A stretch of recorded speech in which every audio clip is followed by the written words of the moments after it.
E aí, pessoal do segundo ano, tudo bem com vocês? Estamos aqui para mais uma aula. Hoje eu vou continuar falando de agricultura brasileira. Quando terminar o capítulo 12, nós vamos retroceder e fazer todos os exercícios difíceis, inimagináveis do caderno de exercícios, certinho? Vamos fazer e comentar alguns exercícios para fundamentar os assuntos que nós vimos em aulas pretéritas, beleza? Mas esse módulo de aula aí no próximo, a gente ainda vai falar de algumas coisas relacionadas ao espaço agrário brasileiro, certo? Hoje eu vou focar um pouquinho em algo que cai bastante em prova, que é a fronteira agrícola brasileira. Vamos estudar um pouquinho a fronteira agrícola brasileira, certo? Então vamos lá. Olha, fronteira agrícola brasileira. Fronteira agrícola brasileira, certo? Gente, olha só como que é fácil, olha só como que é facinho. A primeira informação que você tem que lembrar seria o seguinte: essa fronteira é uma área, ó. Então você vai colocar assim, ó, é uma área, a fronteira é uma área de grande desenvolvimento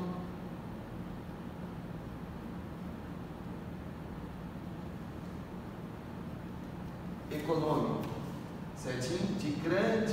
De grande crescimento econômico. Desenvolver parece que já é desenvolvido, né? É uma área de grande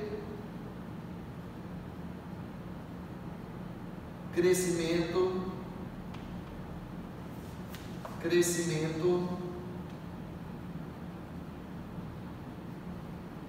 econômico. Olha que fácil, gente. Beleza? Simples, né? Aí você vai dizer assim: professor, esta área é onde, hein? Ó, esta área pode ter várias respostas, certo? Você vai dizer assim, ó, esta área, ela é a área que corresponde ao centro-oeste do Brasil, certo? Ó, é a área que corresponde a uma parte do norte do Brasil. Olha que massa! Você pode vir por estados. É uma área que abrange o estado do Mato Grosso do Sul, Mato Grosso, Goiás, Tocantins, Pará, Rondônia, Maranhão, Piauí e Bahia, né? Ou você pode até criar apelidos nessa área, né? Por exemplo, Mapitoba ou Matopiba, né? Seria uma área de grande crescimento econômico, beleza? O que você vai ter que saber?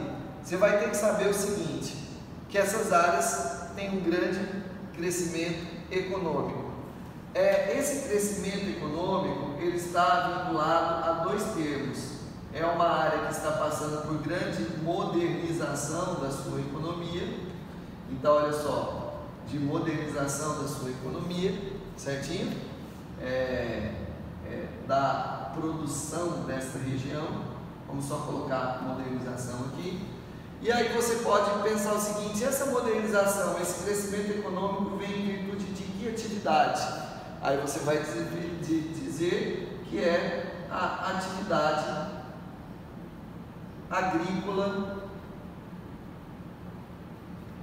que se desenvolve nessa região. Dá para ver pelo nome, né? Fronteira agrícola. Aí você vai pensar assim: essa atividade agrícola é tipo tradicional ou tipo moderna? Lógico que é tipo moderno, modernização. É atividade agrícola tipo moderna, certo? Aí, para você sempre lembrar, você faz assim, ó, lembre da soja. Lembre da soja, certo? E observe como a soja é produzida. A soja é produzida em grandes propriedades, certinho?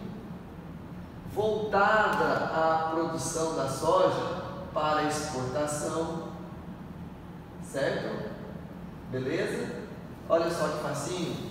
E o que? E olha só, utiliza técnicas modernas.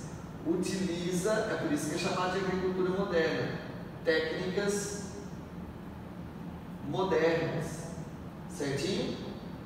Beleza? Tudo bem? E aí, você pode lembrar da chamada tríade da modernização da agricultura, né? Que seria a atividade ser mecanizada, mecanização da atividade, certo? A atividade usar insumos agrícolas, certo? A atividade usar biotecnologia. Pronto. Aí, ó. Você tem aí, né, essas características fundamentais. Viu que fácil? Viu como que é simples? Então você sempre lembra disso. É lógico que essas atividades, apesar de gerar progresso, então essa ideia de modernização, de crescimento econômico, ele é gerador de progresso, né?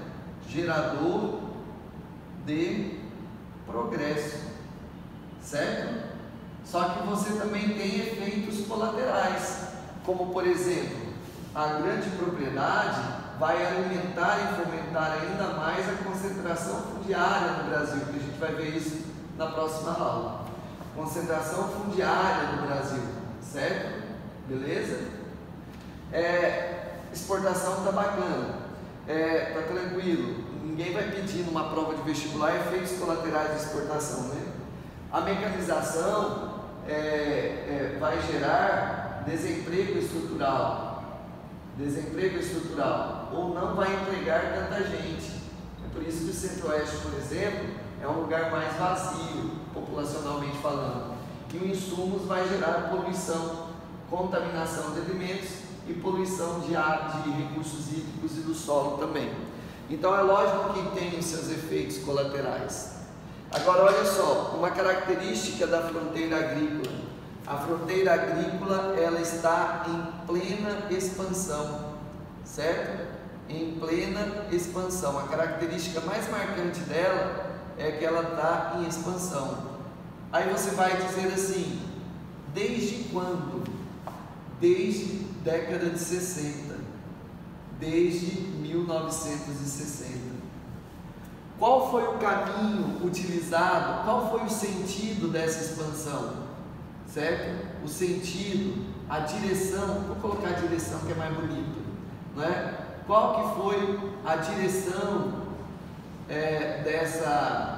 dessa expansão? Sul, norte, certo? Do sul para o norte. Então, a ideia é, sai do sul do país, ocupa o centro-oeste, e depois de ocupar o centro-oeste, ocupa o norte. É isso que está acontecendo, certo? E qual que é o caminho feito? O caminho foi pelas chamadas rodovias de integração, que foram criados para integrar os rincões do Brasil, as regiões do Brasil, né?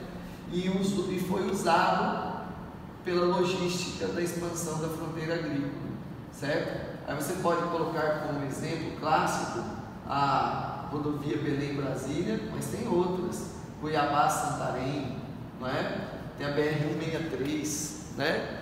E por aí vai, né? Itaituba, saindo do Mato Grosso, que são hoje os grandes corredores de exportação da soja, né? Porque se no começo eram usadas as rodovias de integração, que é o que você tem que lembrar no primeiro momento, atualmente, quando nós formos falar de transporte, os rios amazônicos estão sendo utilizados, certo?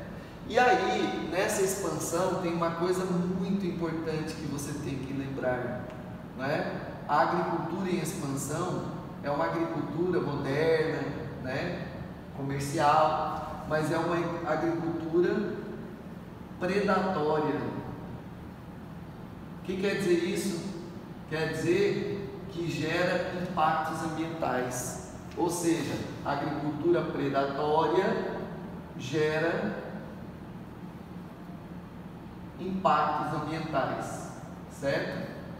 E os impactos ambientais gerados são basicamente o desmatamento, certo? Desmatamento de quê, professor? Bom, num primeiro momento nós temos o quê? Nós temos desmatamento do cerrado. Num segundo momento nós temos a da floresta amazônica. E só lembrando que muito importante para as provas desse ano, nos próximos anos, né? Principalmente desse ano que está parado, né? Seria o seguinte, seria que esse desmatamento ele vem acompanhado da limpeza do solo, né? É a famosa limpa do solo, né? E aí eles usam também incêndios, né? As queimadas, certinho? Beleza? Que vai acabando com a biodiversidade, certo? É bem facinho isso daí, tudo bem? E aí, o que você tem que lembrar? Que à medida que a expansão da fronteira agrícola vai ocorrendo para o interior do país, você vai tendo como consequência dela um processo de integração entre as regiões do Brasil, se a questão ela vier falando do Brasil, ou você pode dizer que a fronteira agrícola brasileira está o quê? Está integrada ao mercado internacional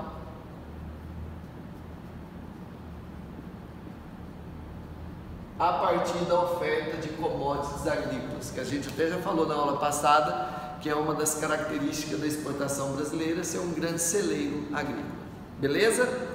Na próxima aula a gente já volta com outros assuntos de agricultura no Brasil.